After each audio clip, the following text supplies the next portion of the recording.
ఉదయాన్నే లేవడం. ముఖేష్ అంబానీ నుంచి ఎలాన్ మస్క్ వరకు కూడా కోట్లకు అధిపతులు అయిన వీరు ఎలాంటి పరిస్థితుల్లోనైనా సరే తెల్లవారుజామున 5:30 గంటలకే నిద్రలేస్తారు. ఇది వారి ఫిట్నెస్కు, మానసిక ఆరోగ్యానికి ఎంతో మేలు చేస్తుంది.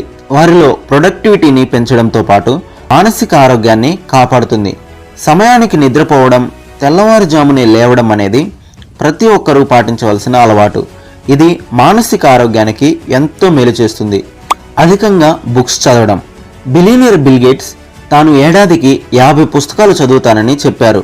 ఇలా చదవడం వల్ల తమలో అవగాహన, మానసిక ఎదుగుదల పెరుగుతాయని వివరించారు. ఇలా పుస్తకాలు చదివేవారు చాలా సమర్థవంతంగా పనిచేస్తారని అధ్యయనాలు చెప్తున్నాయి. వారి ఆలోచన శైలి భిన్నంగా ఉంటుందని, వారు చాలా విశాలమైన దృక్పథాలను కలిగి ఉంటారని అధ్యయనాలు చెప్తున్నాయి. కాబట్టి ముందుగా మీరు పుస్తక పఠనాన్ని అలవాటు చేసుకోవాలి.